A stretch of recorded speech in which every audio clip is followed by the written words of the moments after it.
Hello, my MFA 507 students, Module 10. Wow, what? What?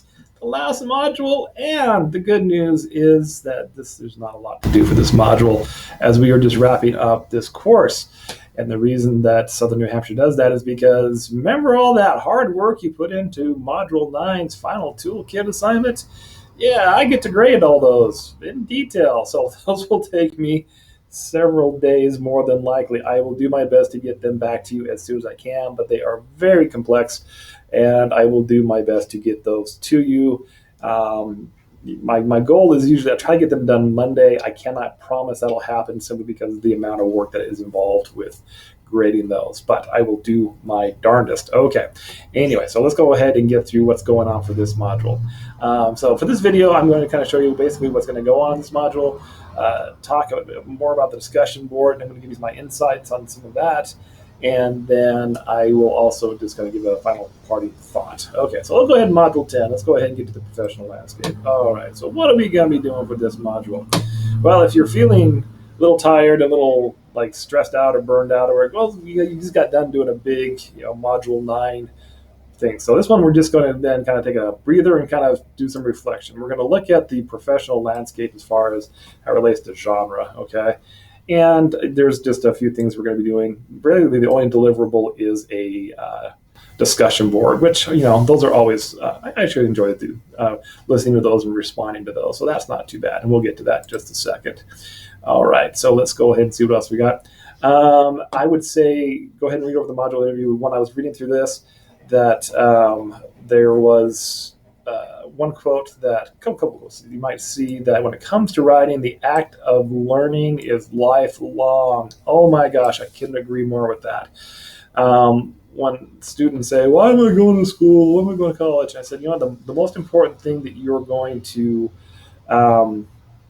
get from a degree, aside from the paper that shows that, hey, I did this thing, is really, it demonstrates the ability that you've learned how to learn. And that's a skill you will use for the rest of your life. Okay. So that is, just because once you complete your MFA does not mean that you are all done. You will continue to learn and practice and grow, and teaching these classes has really helped me. Also, another great quote is, publication is not all it's cracked up to be, but writing is. And I'll talk about that a little bit more in just a second. Okay. And kind of your own views on this. Some of these are going to, kind of depends on what your views are of publication and what you really want to do with your writing and stuff like that. And we'll talk about that in just a minute. So go ahead and read over the module overview. It's a thing. Okay. Then there's some good readings and resources. Oh, the death of the book. That's a little scary. I have not really found this. Basically, the impact of technology, who write fiction, and the presses that publish it. Yes, there is a huge shift, but I would say that it is been a good shift. And again, once we get to the discussion, I will explain why. Okay, but then some other resources that are all excellent are here, and all the links work. Yes, you're welcome. Okay, moving on. Then we get to the actual discussion. So, a few prompts here you can consider. Okay, you don't need to answer all the questions, but okay, professional landscape, where do you fit in? So, as you are thinking about writing and what you're going to be writing and what you want to do with it, do you see yourself, pushing to be a New York Times bestseller? Do you want to, who wouldn't like to do that? Okay, but what are you willing to sacrifice to make that happen? Okay.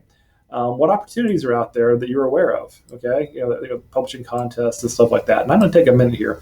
Okay, you will, once you get kind of out there and your name is kind of whatever, there's all sorts of publishing contests out there. And again, I don't mean to hurt anyone's feelings or step on anyone's toes.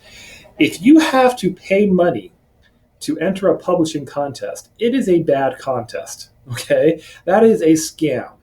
That is a scam, because the publishing contest, what they're basically doing is that they are getting writers, authors, to then basically pay for these the publishing costs of creating work which they didn't do, which they will then publish, and then they'll give like a small feedback or a small part of that back to whoever wins.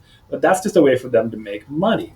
Publishing contests where there's not an entry fee are more legitimate, and yes, so if you have to pay to enter a publishing contest, that would be an indication that it is a scam kind of a thing. Well, it's not as legit as the other ones. Okay, there's other concepts of comparing to read 2 books at a time.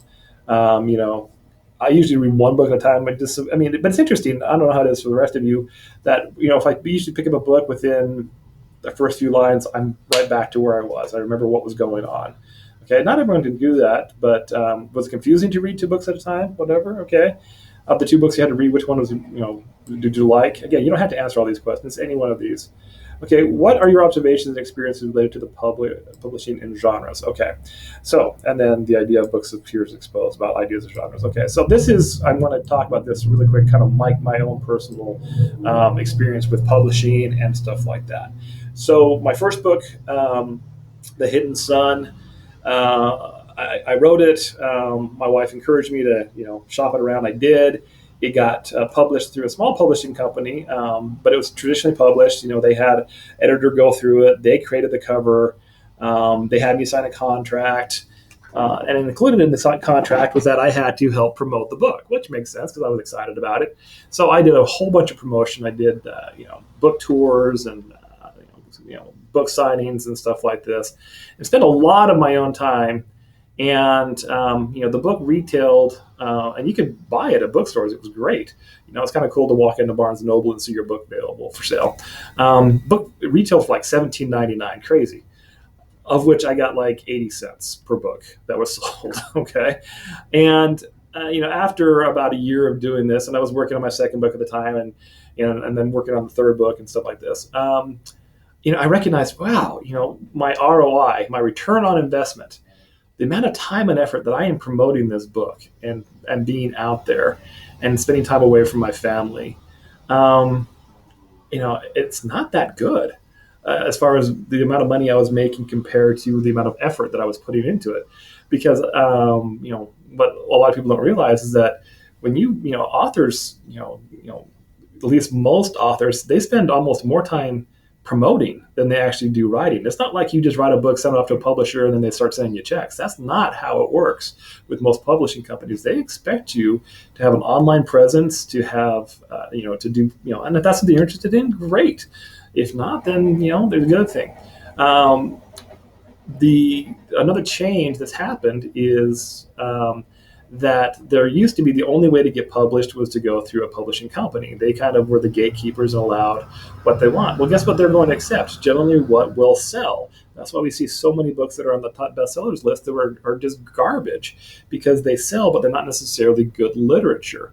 And with the technology that's changed and the publishing options that are out there, it's a kind of a mixed bag as far as it being good and bad, simply because anyone can publish a book now and get it out there. But there are more opportunities through self-publishing companies, through CreateSpace, through Amazon. People don't necessarily buy books. Yes, but they do buy digital books. For every one print book that I sell 1,000 digital books. So, there is that. It's a thing. It's a real thing. So I've gone the indie route now, and I've kind of cut back on my writing so I can teach, thing, but I still enjoy doing it. But I didn't spend as much time because I didn't really enjoy being the on the road author. Some of you may enjoy that, which is great. Okay. All right. Well, in the last minute or so here for this video, just to kind of wrap it up, there's a couple of things just to kind of remind you about. The e-portfolio, these are non-graded. This is where you can save your work. It saves it in their database, and then there's a wrap-up thing that you can watch to wrap things up. But the deliverable is really the discussion board. This is really the thing. Now, a couple things really quick I need to go over. If you look at tools and you look at the calendar, I have to remind you about the late policy for Southern New Hampshire. You'll notice that the last day of this class is Sunday, March the 3rd. According to the late policy, students must submit their final assignment no later than the last day of the term. No assignments are accepted after the last day of the term. So I cannot accept any work after March the 3rd. That's just a thing. It's just a thing. I don't have a choice on that one. Okay. All right. In the last 30 seconds, here is my word of advice. I generally don't push my own personal views on everybody, but this is the one time I will. I honestly believe the world would be a better place if people care more about others than they do themselves. If that was the case, most, if not all, social problems would go away. Something to think about. All right, everyone. I've enjoyed this semester, and I wish you all the very best.